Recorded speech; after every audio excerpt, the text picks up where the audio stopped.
Because, oh, okay, can I be really controversial? Yeah. Because it's a way of controlling it. Because that's what we know as doctors. It's a way of us being able to go, I've got whatever letters it is after my name, and therefore I am able to be ... That is how you become a surgeon, that is how you become a physician, that is how you pass exams, and that is how you can prove to yourself that you are a competent doctor. You don't become a competent leader or manager by ticking a box. Yeah.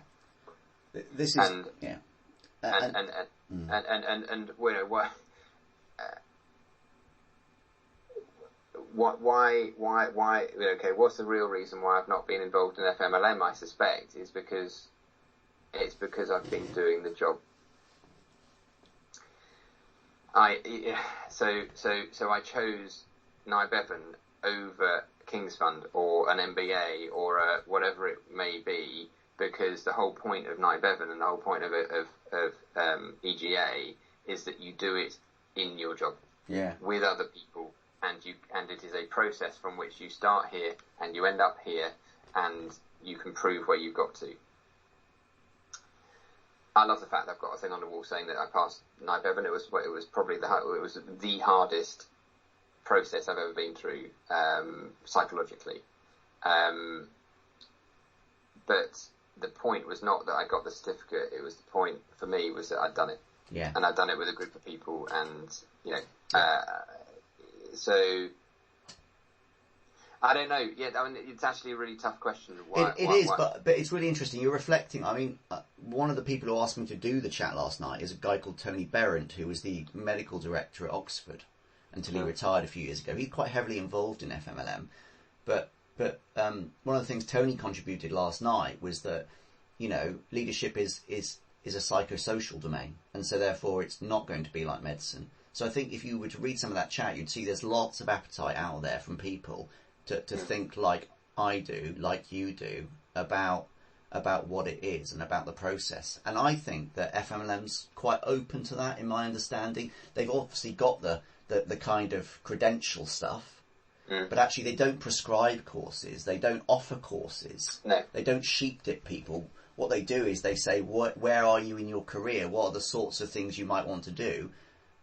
I think they're about to launch an app that allows people to identify perhaps where their gaps are and things they want to learn. So it's not quite, like you say, it looks like a college, it smells like medicine, but actually a lot of their process, I think, is around experience, because they have a portfolio to get fellowship. So it's quite interesting. So I think there's probably more alignment actually than maybe at face value. Oh no, totally. And actually, you know, having said I've had not a lot to do with them for 5 years, I'm starting to take a look and go, actually, this is pretty good. And they are, and you know, so I just guess how should what I guess I wouldn't want to happen is that we end up in a situation where everyone thinks that this is their thing. The fact that the RCP have done the Chief Registrar programme and the FMLM have now brought out a fellow programme which appears to be in competition with it, and we've now got the Health Education England coming out with another fellow programme which is effectively about education leadership in medicine. Let's not make it the thing that everyone fights over. Yeah. You know, the conversion of BAM to FMLM, because it was, I think, you know, from a clinical director or medical director's perspective, people who were looking at BAM now look to FMLM. Good, great, that's phenomenal. It's always interested me, but also slightly irked me that the people who are driving development are those that have been and done and bought the t-shirt. So as you describe, the people who are on these panels and the people who are driving FMLM, or certainly feels like it, aren't here anymore. You know, there's a lot of people involved in that are retired, And what I love about that is the fact that they've looked back and gone, bloody hell, we need to do this differently, don't we? And so in their retired years, they're giving that back, and they're trying to create something for FMLM and create something for a college structure that they never got, that they never had. And good luck to them. I love that. I think that's phenomenal. But there are also people who have, you know, who might have been ahead of the game, and where are they? Yeah. Where are they? And where are they in that structure? Yeah. Where are they? How do we allow? See, it's really interesting, isn't it? Because actually, I see it less as why are we concerned that there's the RCP program and the HE program, the FLM program? Actually, isn't it good that there's just this growth of programs? Oh, I love it. Yeah. It's just but the practical part of that. So practically, so in this last week, I've had 3 emails saying we're running this program, this program, this program. Have you got anyone who might want to do it? And you're going from, you know, a dearth of anything at all for the last 20 years to going, oh my God, I'm a bit overwhelmed with this now. Can someone please coordinate this and tell me who, as divisional director for medicine at NUH, how do I convert this into something useful? We've done that with the RCP because it was the first one to do it. I think you're right, and you know, my answer to that question, because it was asked, how do we change? I mean, some of the questions we were asking, you really should look up this BMJ Leader chat on Twitter, because it's how do we diminish the structural inequities in leadership development? That was one of the questions asked last night. Others were, what are the unanswered questions in leadership development? And some of them were, how do we produce participant-centred courses? I asked this question because I knew the answer, or what I thought the answer was to it. How do we deliver courses that are participant-centred but at scale? Yeah.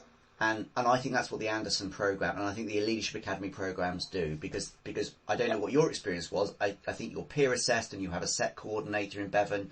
I'm a tutor for 16 people. You know, you start with the person and you introduce them to stuff to get them to be the best leader they can be. And you can do that, as we have done with Anderson, with almost 4,000 people in the last 8 years. So it is possible, I think. There are ways. Yes, absolutely. And I think what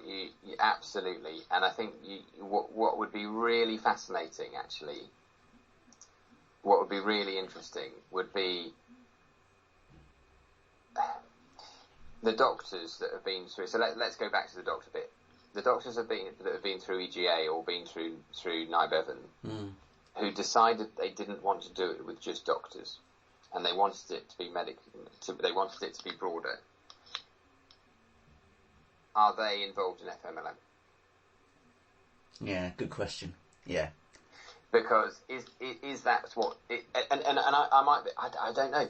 Yeah. If the answer is yes, great, phenomenal. You've managed to cross that boundary. You've managed to overlap the Venn diagram of what I would call the old school view that doctors are everything, and doctors, because they're doctors, are great leaders, and doctors who are doctors are great managers, which is a total load of tosh. Are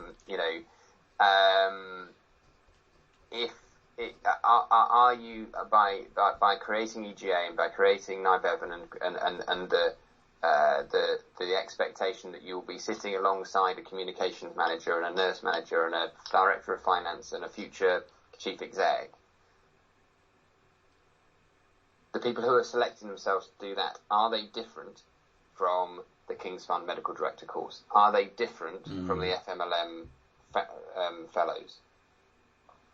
I don't know, and that would be fascinating, wouldn't it? That would be really interesting. It's a great challenge back to FMLM, and you know that will go back to them, because you're not the first person to say who is, you know, what's the future look like and who's leading it. Yeah. The reason so if someone said to me tomorrow, you've got to take a job with a medical leadership organisation, and you've got to work for them a day a week, I would probably say, you've got to do it. I would say I'd probably go for Leadership Academy over FMLM. Yeah. Or a Royal College, for that matter. It's interesting. I think when I started this research in mid-February, when I finally was able to kind of, realise that COVID wasn't going away and I had to do an interview like this and drop in observations. And I interviewed some of the people at FMLM just at the start, and they said, we're just